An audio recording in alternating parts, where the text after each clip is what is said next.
Hello and welcome to this edition of The Big Game. I'm Jordan Reams alongside my friend Richard Solares, and in this episode we'll look in at how the football team finished its season.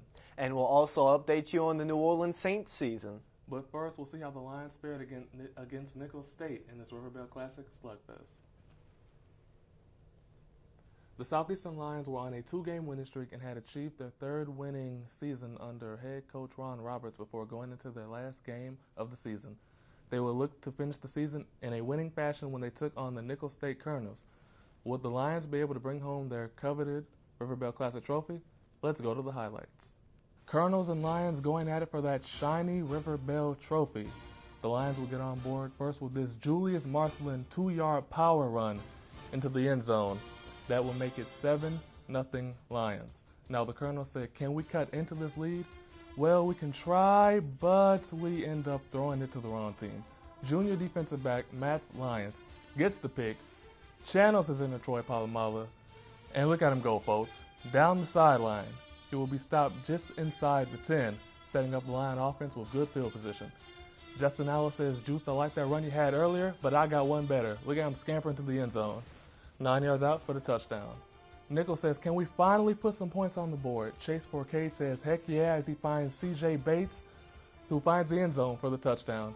Chase is not done yet. He keeps to himself on this next play, powers his way into the end zone, and before you know it, folks, we are all tied up at 14. Now the Colonel says, hold up, we're not done. Dontrell Taylor takes the handoff, turns on the Jets, 33 yards, touchdown.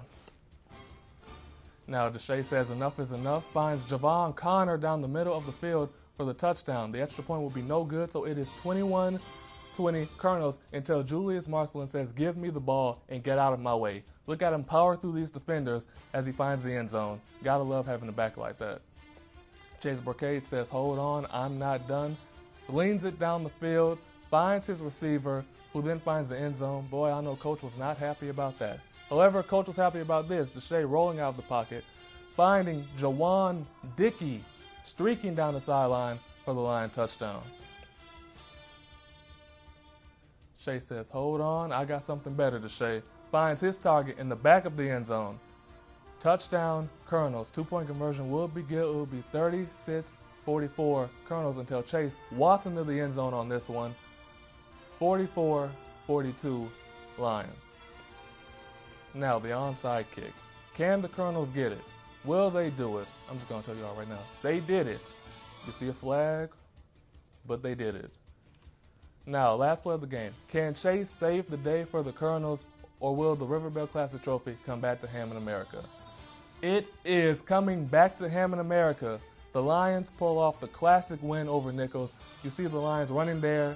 Guys, we got the trophy. Lions took this one 44-42. After the impressive Southland battle between these two teams, our own Dylan Domingue took an inside look at how the Lions were able to muscle out a victory against the Colonels. Southeastern headed down the bayou to Thibodaux, Louisiana to take on Nicholls State University, where the Lions would win in dramatic fashion to bring the River Bell Trophy back to Hammond. The Lions' defense struggled to stop the Colonels' offense, but they did have some big moments. Southeastern's defense was able to intercept 3 passes thrown by Nicholls' freshman quarterback Chase Bourcade. Senior defensive lineman Anthony Murphy was able to record the Lions' lone sack of the game. Jake Giannoni made his first career start at Southeastern at linebacker and finished the game with a team-leading 11 tackles. The biggest play for Southeastern's defense occurred in the last play of the game when Javon Tillman batted away Nicholls' Hail Mary attempt, securing a Lions victory. The Lions' offense gained their spark in the second half when quarterback Deshae Lander took over for the injured Justin Allen. Lander was effective as he threw over 151 yards and 2 touchdowns, while also rushing for 32 yards. Majority of Southeastern's offense would come from sophomore running back Julius Marcelin, who ran for 130 yards and 3 touchdowns, making it the 3rd straight game he went over 100 yards. Nicholls' offense looked electrifying as they gained 577 total yards of offense, with 322 of those yards being on the ground. The Colonels' offensive leader was running back Dontrell Taylor, who had 172 yards on just 12 carries. But in the end, Nicholls State would come up 1 play short of a victory. The River Bell Classic lived up to its name as the game was decided by a last-second Hail Mary attempt by Nicholls, but in the end, Southeastern's defense stayed strong as Southeastern would win 44-42. This win helped Southeastern's playoff chances in the FCS but they will need help from other teams. Reporting for the big game in Thibodaux, Louisiana, I'm Dylan Doming. The Lions finished their season with a winning record of 7-4, which was good enough for third place in the Southland Conference. The team was just barely edged out of the FCS college football playoffs. However, that didn't put a damper on what they had accomplished this season. The Lions had 14 of their players named to the 2016 All-Southland football teams. A pair of seniors in fullback Juwan Rogers and offensive lineman Taylor Gadwall were first-team All-Conference selection. Running back Julius Marcelin, linebacker Sione Tahuma, and Javon Tillman were selected, and they attained second-team All-Conference honors. And 9 other members of the Southeastern football team were named as honorable mentions to the Southland All-Conference teams. Going into Week 12 of the NFL season, the Saints were coming off of a 2-game losing streak and were trying to bring home a victory to keep their playoff hopes alive. What better way to revitalize the season by Drew Brees facing off against the number 1 defense and the number 1 overall 2016 draft pick, Jared Goff, and the Los Angeles Rams? Let's go to the highlights. Jared Goff, in his second start of his career, going to dump it off to Todd Gurley right here, who's going to run 30 yards, had some nice block, and he's got the moves. Hasn't had a great season, but that was a nice play. Now, Goff, for his first ever touchdown, what a shot to Tavon Austin. Puts it right there on the dot to where only Austin could get it. Rams up 7-0. But Drew Brees on the goal line to Brandon Coleman for the touchdown. Game tied up 7-7. Saints get the ball back, and what happens? Aaron Donald, the All-Pro Bowl selection, makes a sack, forces the fumble. Rams have the ball in the red zone, and Jared Goff just going to dump it off to Kenny Britt, who powers his way into the end zone. Rams with the lead early, 14-7. But again, we all know that Drew Brees-led offense. He will not be denied. He goes deep to Kobe Fleener over the middle, who makes the jumping catch. Gets it in the red zone, and then right here, the Saints just going to hand it off to Mark Ingram on 4th down, gets around the edge, powers his way into the end zone. Saints have it all tied up. And then Jared Goff back on the field, and he's going to be strip-sacked by the number 1 overall pick by the Saints this year, Sheldon Rankins. Saints get the ball, and then Brees, they go for it again on 4th down, and Brees gets in. So the Saints take the lead here. Now they would get the ball back and Brees to Michael Thomas. Let me tell you something. This kid is hot. He has had a great year this year. He is Drew Brees' number 1 target, and he makes a play. But Jared Goff and the Rams aren't done. Goff over the middle to Lance Kendricks for the touchdown. Saints still with the lead, but Rams close it. Just a 7-point game. Now it's flip-flop, but the Saints are going to dominate the second half right here. A screen pass to Mark Ingram, and he's going to take it into the end zone. His second touchdown of the game. Now the Saints are just going to keep moving along as Drew Brees is going to find Michael Thomas again, gets the catch, breaks the tackle into the end zone. I'll tell you, this kid is something else from the Ohio State, his second touchdown. And now Saints going against old Greg Williams. Sean Payton's going to rub it in. A pass from Willie Snead to Tim Hightower goes out, gets the touchdown. You know Snead's got to be happy with that. You know he's got to be saying, hey, Drew, anytime you don't want to throw, I got you. I can throw these touchdowns too. Saints take the win. Brees with 4 touchdowns. Michael Thomas, 2 receiving touchdowns, 90 yards. Richie, I got to say, I was waiting on your song for this highlight read, and I'm somewhat disappointed. After the Saints took home their victory by pouring 49 points on a team that had only given up 50 points in the last 4 games, we sent Dylan Domain out once again to take an inside look at the thrilling victory. The Los Angeles Rams traveled to New Orleans to take on the Saints as both teams were looking to win their 5th game of the season. The Rams' offense, led by rookie quarterback Jared Goff, looked great in the first half as they were able to score 3 times. All 3 scores were touchdown passes thrown by Goff, who finished the game with 214 yards through the air. His favorite target was Kenny Britt, who finished the game with 5 catches for 52 yards and a score. The Rams were unable to run the ball effectively as star running back Todd Gurley only had 50 yards for the game. The Saints defense stepped up in the second half, only allowing the Rams to get 60 total yards. The second half defensive effort was highlighted by Kenny Vaccaro's second pick of the season in the 3rd quarter. The Saints' offense, on the other hand, looked explosive all game long. Drew Brees completed 28 passes to 9 different receivers as he finished the game with 310 passing yards and 4 touchdowns.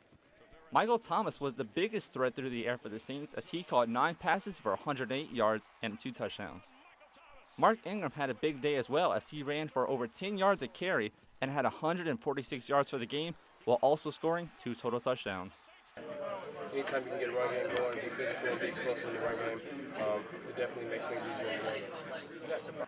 New Orleans exploded to their 5th win of the season at home against the Los Angeles Rams as the Saints will win 49-21. The Saints' next game will be here at home against the Detroit Lions.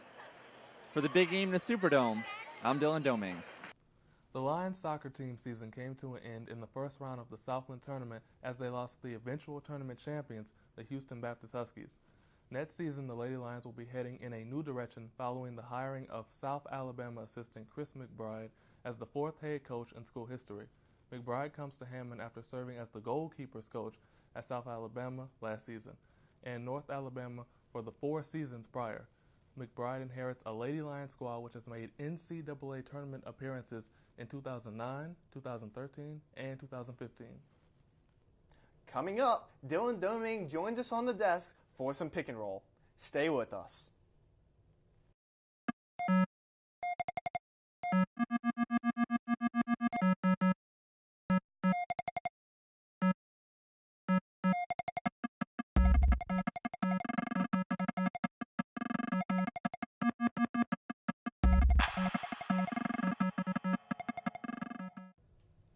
Welcome back to the big game. It's now time for some pick and roll, and we have our guest expert and a good friend of mine, Dylan Doming. Dylan, thanks for joining us. Thanks for having me, Jordan. It's always good to see you, man. Richie, you too, I see you daily. Yeah. So let's start things off with the Southeastern football team. We all know they did not make the FCS playoffs. A lot of people think they should have. Dylan, what do you have to say about that issue?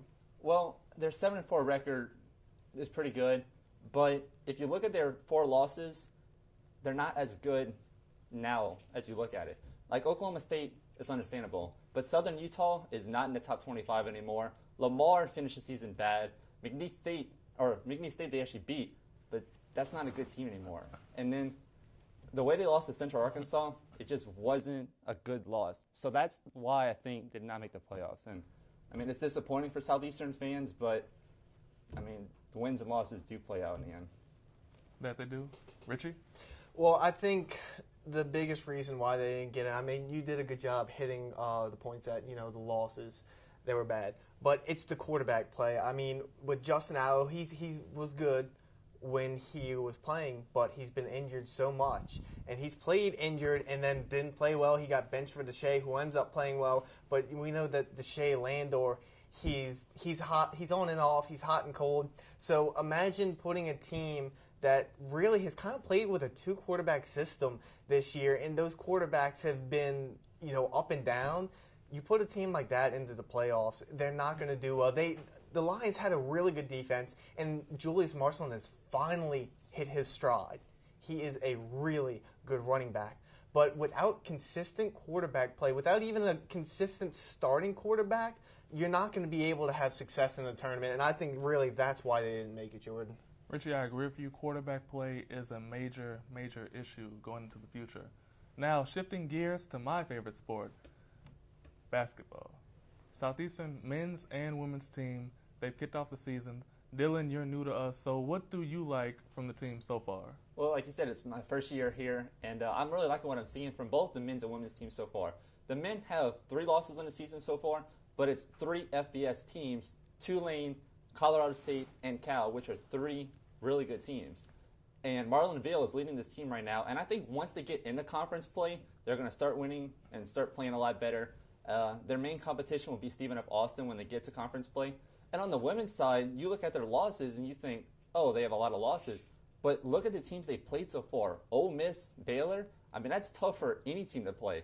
So I think once also they get to conference play, they'll have more wins as well, and I think both teams will progress throughout the season. Richie, you and I have been here for quite some time. Now, what do you like from the teams this year that you didn't like last year? Well, I want to say the men's basketball team, they have a lot of guys returning, really only lost 2 seniors, right?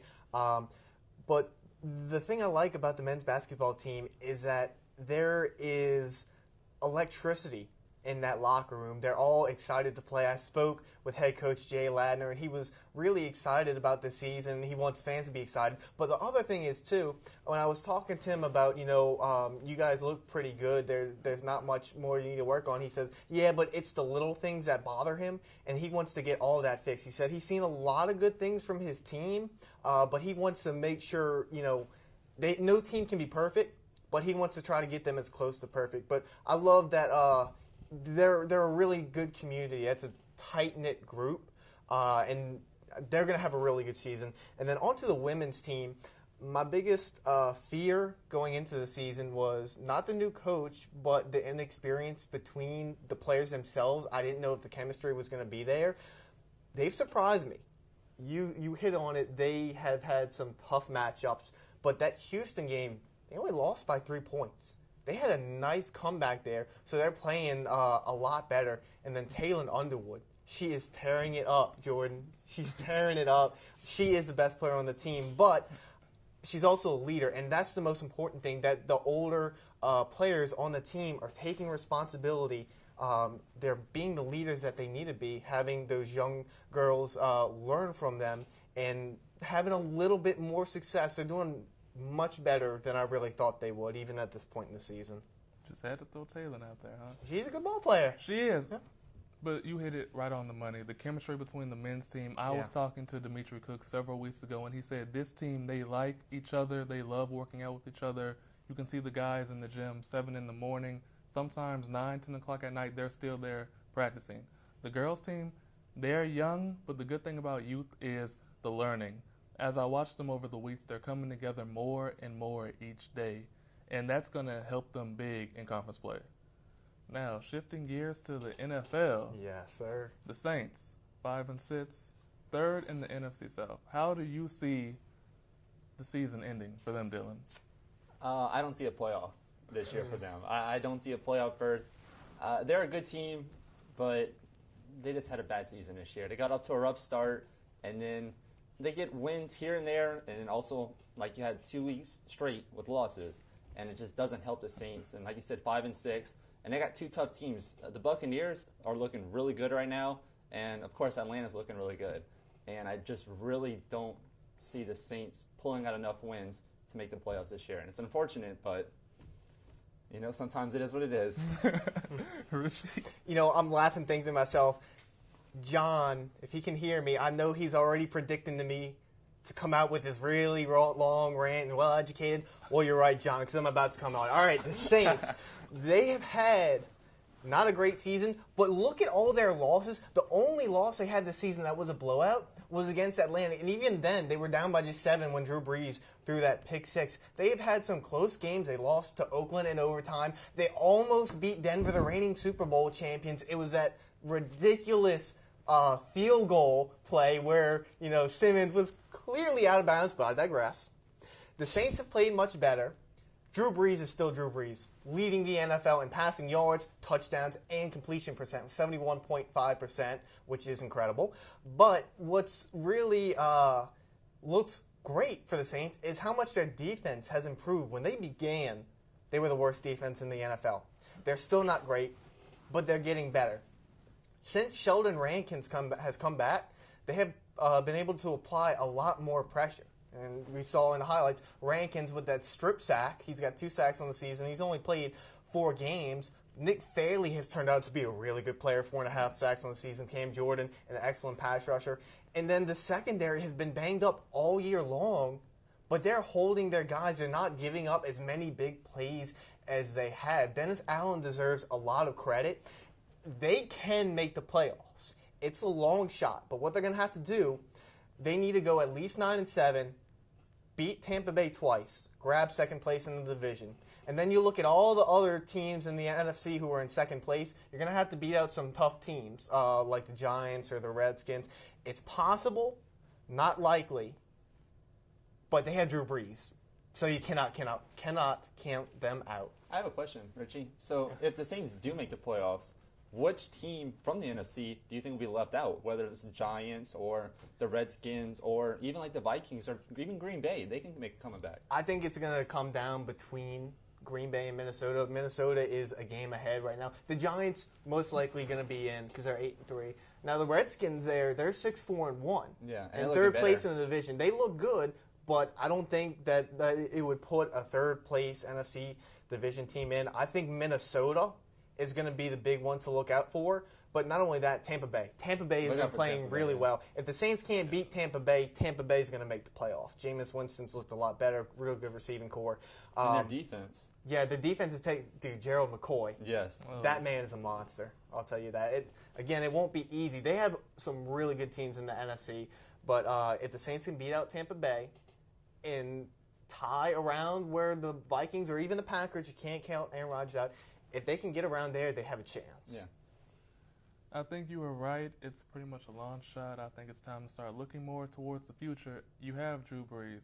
Richie, there's only so much Drew can do. I mean, come on, what do you want him to do? Absolutely right. You want him to stop the run and stop the pass, too? Yeah, you're right. Sound like my fault, but you sound exactly like my fault. No, I will say Mark Ingram has been running a lot better in the past few weeks. Lately, it's making the offense more explosive. Yeah. So since we're on the subject of the NFL, MVP guys. I'll let Richie go first on this one. Let me go first. All right. People started talking a little bit more about this now. Derek Carr. Carr has had a good season, 3,100 yards, 22 touchdowns. But you look at what he's done for this Raiders team. They've had a lot of really close matchups this year where they came down to some of the last drives. We saw what they did to the Saints in overtime, going for two and getting the 2-point conversion. But not only that, they've had 6 games this season that have been decided by 7 points. In each of those 6 games, the Raiders ended up winning. We saw it this past weekend when Oakland played against Carolina. Derek Carr gets hurts his finger, goes out of the game. They start losing.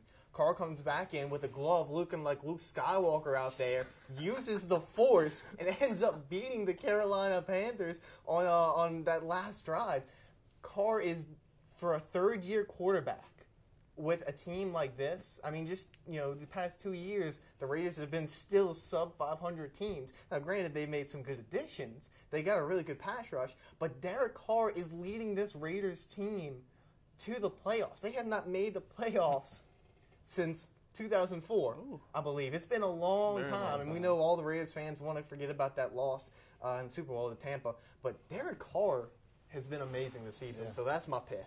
All right, so I guess I'll go. So everyone's talking about the Dallas Cowboys now, 1 loss in the season, and of course they got Ezekiel Elliott and Dak Prescott leading the offense, and everyone wants to put them as MVP.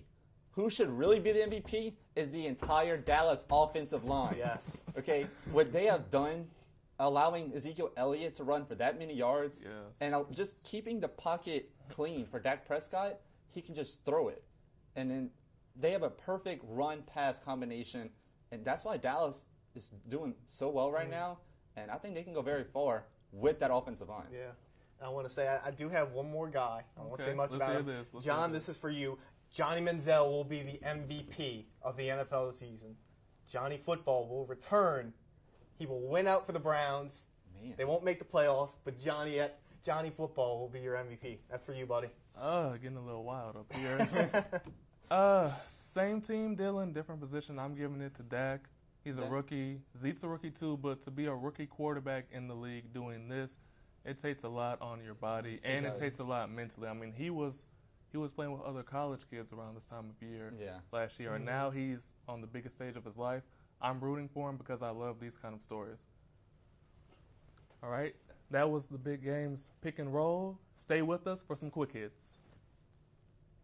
The Southeastern Channel offers a lot for sports fans. Coaches shows, interviews with student athletes. Football games, baseball games, basketball games. I enjoy watching the coaches' insight programs after the online tracks because it does give our fans an insight of what happened during the game. I enjoy watching the big game. It gives me an opportunity to keep up with Southeastern athletics on a weekly basis. Not just football, baseball, basketball, but even the smaller sports, like soccer and volleyball. One of the things I've enjoyed most through the years watching is the production of the glory years. It's a history, it's a documentation of where we've come from around here. Solidified the reason why we brought Southeastern football back. When the Southeastern Channel replays games, it helps the students be able to catch up and see what's going on. I like to watch the baseball games and the football games. It's the only time I get to watch Southeastern football is I get to see it on television. I don't ever have time to go.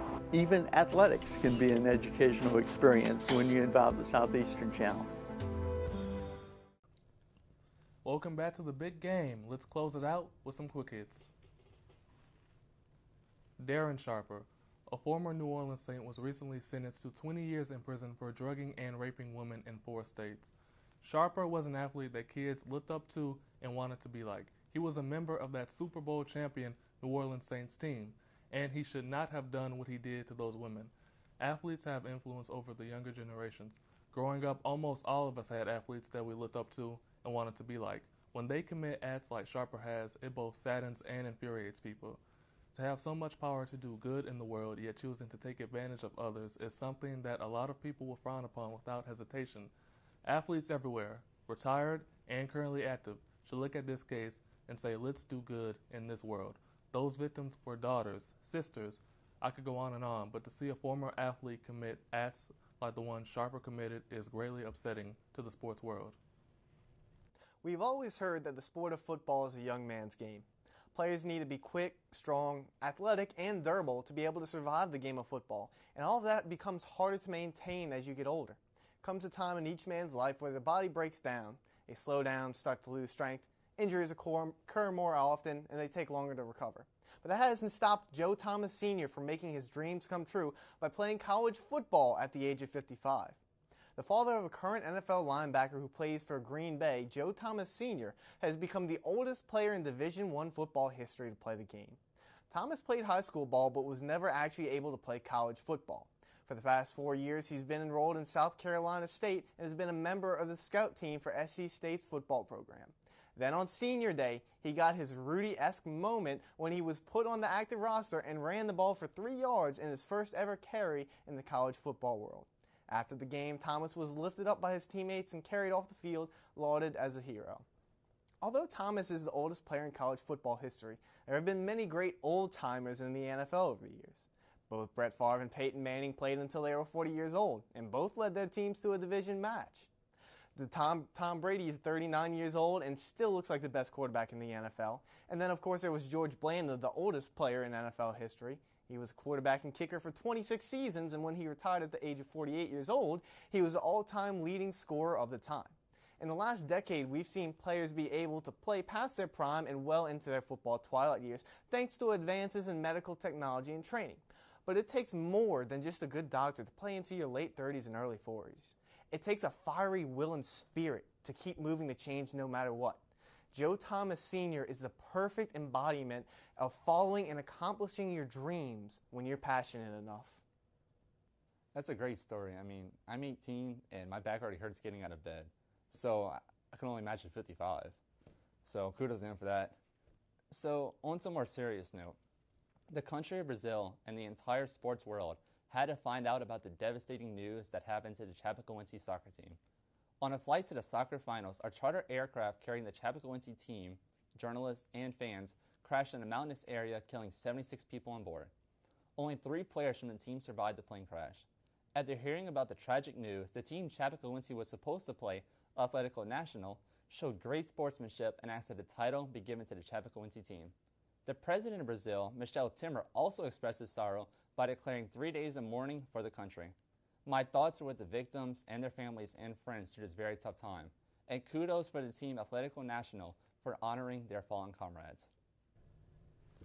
Man, those kind of stories, they always hit you here, man. You can't take life for granted. It's so hard to hear. I mean, it's absolutely heartbreaking. Yeah, it's really tough. I mean, when I heard that, I mean, that really gets you upset about it. So. I feel for those people, man. Me too. That's it for this episode of The Big Game. We hope you'll join us again for some more Lions sports. For the latest in Southeastern athletics, visit www.lionsports.net. For Dylan Domain, Bridget Solares, I'm Jordan Reams, and thank you for watching.